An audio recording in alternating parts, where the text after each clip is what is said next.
Thomas ആണ്, ഹിന്ദിയാണ് എടുക്കുന്നത്. വരൂ നമുക്ക് കുറച്ചു നേരം ഹിന്ദി പഠിക്കാം. അപ്പൊ ഹിന്ദിയിൽ കുറച്ച് കാര്യങ്ങളായിട്ട് ഓരോ ബേസ് ആയിട്ട് നമ്മൾ പഠിച്ചുകൊണ്ടിരിക്കുകയാണ് അല്ലെ. ഇന്ന് മിസ് എടുക്കാൻ പോകുന്നത് പര്യായവാചി എന്ന് പറയുന്ന സംഭവമാണ്. പര്യായവാചി എന്താന്ന് മക്കൾക്ക് അറിയാം, എന്താണ് സിനോണിം ആണ് അല്ലെ.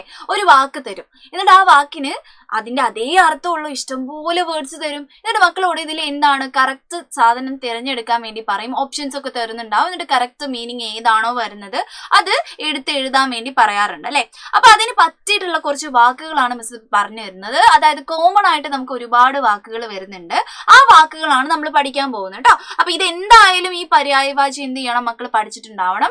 മാത്രമല്ല നിങ്ങൾക്ക് എന്ത് ചെയ്യണം, നന്നായിട്ട് ഹിന്ദിയിൽ എഴുതാൻ വേണ്ടിയിട്ടൊക്കെ എന്ത് സഹായിക്കും, ഇങ്ങനെയുള്ള കുഞ്ഞു കുഞ്ഞു വേർഡ്സ് നിങ്ങളെ സഹായിക്കും. ഇപ്പൊ ആകാശ് എന്ന് പറയുന്നതിന് പകരം നിങ്ങൾക്ക് എന്ത് ആസ്മാൻ എന്ന് പറയുന്നതിന് പകരം ഗഗൻ, നബ് എന്നൊക്കെ ഉപയോഗിക്കാം. അപ്പൊ വെറൈറ്റി വാക്കുകൾ നമുക്ക് ഉപയോഗിക്കാൻ വേണ്ടി ഇത് സഹായിക്കും കേട്ടോ.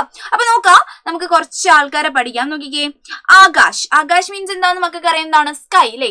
സ്കൈക്ക് നമ്മൾ പറയുന്ന അതിന്റെ കുറച്ച് പര്യായവാചി ശബ്ദങ്ങളാണ്. പര്യായവാചി ശബ്ദമാണ് എന്തെന്ന് പറയുന്നത്, സിനോണിമാണ് എന്തെന്ന് പറയുന്നത് ഈ മൂന്നാൾക്കാര്.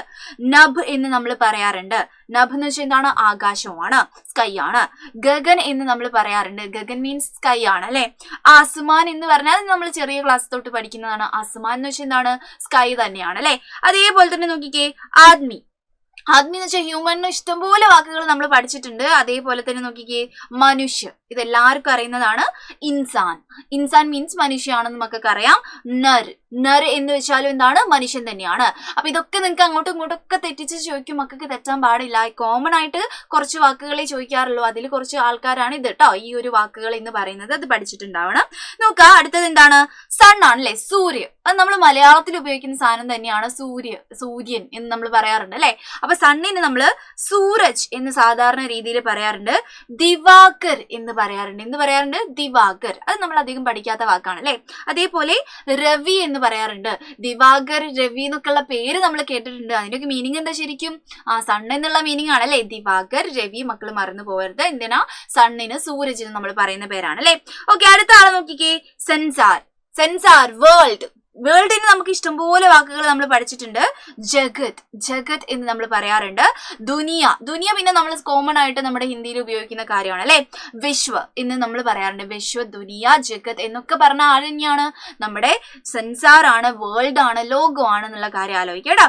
ഓക്കെ, ഇനി ഗറിന് നല്ല രസമുള്ള പേരുകളാണ് ഉള്ളത്. ഗർ നമ്മൾ ഒരുപാട് പഠിച്ചിട്ടുണ്ട്. നോക്കുക, ഗർ എന്തൊക്കെയാണ്, ഗൃഹ എന്ന് പറയും. നമ്മൾ മലയാളത്തിൽ പറയാറുണ്ട്, ഗൃഹം എന്ന് പറയാറുണ്ട്. നമ്മൾ ഗൃഹപ്രവേശം എന്നൊക്കെ പറയാറുണ്ട്. അപ്പൊ ഗൃഹ മക്കൾ പഠിച്ചു വെക്കുക. ഗൃഹവും മാറിപ്പോവരുത് കേട്ടോ. ഗ്രഹം എന്ന് വെച്ചാൽ എന്താണ്, ആ പ്ലാനറ്റ്സിന് നമ്മൾ പറയുന്ന പേരാണ്. അത് മാറിപ്പോവരുത് കേട്ടോ. പിന്നെ സദൻ എന്ന് വെച്ചാൽ എന്താണ്, നമ്മൾ ഹോമിന് പറയുന്നത്, ഗറിന് പറയുന്ന വേർഡാണ്. അതേപോലെ തന്നെ ആലയ് എന്ന് വെച്ചാലും ഗർ എന്നുള്ള അർത്ഥം തന്നെയാണ് കേട്ടോ. ഓക്കെ, ഇനി ലാസ്റ്റ് എല്ലാവർക്കും അറിയുന്ന കുറച്ച് ആൾക്കാരാണ്. പാനി വാട്ടറിന് നമ്മൾ എന്താണ് ഒരുപാട് വാക്കുകൾ ഉപയോഗിക്കാറുണ്ട്. നീർ എന്ന് നമ്മൾ ഉപയോഗിക്കാറുണ്ട്. ജൽ എന്ന് നമ്മൾ ഉപയോഗിക്കാറുണ്ട്. വാരി, ഇത് കുറച്ച് ആൾക്കാരെ കേട്ടിട്ടുണ്ടാവുള്ളൂ. വാരി എന്ന് വെച്ചാൽ വാട്ടർ ആണ് കേട്ടോ. അതേപോലെ അമ്പു എന്ന് വെച്ചാലും വാട്ടർ ആണ്. ഈ രണ്ടാൾക്കാരെ മക്കൾ കേട്ടിട്ടുണ്ടാവില്ല. വാരി എന്ന് വെച്ചാലും അമ്പു എന്ന് വെച്ചാലും എന്ത് തന്നെയാണ്, വാട്ടർ ആണ്, പാനിയാണ് എന്നുള്ള കാര്യം നിർബന്ധമായിട്ടും പഠിച്ചിട്ടുണ്ടാവണം. എപ്പോഴും പാനിയൊക്കെ എപ്പോഴും ചോദിക്കുന്ന ആൾക്കാരാണേ. ഇനി നോക്കാം, ലാസ്റ്റ് ഫൂലിന് നമ്മൾ എന്താണ്, ഫൂൽ എന്ന് വായിക്കാം. എന്താണ് നമ്മൾ പറയാം, പുഷ്പ് നമുക്കറിയാം. കുസും എന്ന് നമ്മൾ പറയാറുണ്ട്. സുമൻ എന്ന് നമ്മൾ പറയാറുണ്ട്. മഞ്ചരി എന്ന് നമ്മൾ പറയാറുണ്ട്. ഇതൊക്കെ ഓരോരുത്തർക്ക് ഇടുന്ന പേരാണ് അല്ലെ. മഞ്ചരി, സുമൻ, പുഷ്പ് എന്നൊക്കെ പറഞ്ഞാൽ എന്ത് തന്നെയാണ്, നമ്മുടെ ഫൂലാണ് കേട്ടോ. ആ കാര്യം ആലോചിക്കുക. അപ്പൊ ഇത്രയും ആൾക്കാർ എന്ത് ചെയ്യണം, നിർബന്ധമായിട്ടും പര്യായവാചിയിൽ മക്കള് പഠിച്ചിട്ടുണ്ടാവണം. ഇതേപോലുള്ള കുഞ്ഞു കാര്യങ്ങളായിട്ട് മിസ് ഇനിയും വരുന്നതായിരിക്കും. Bye bye.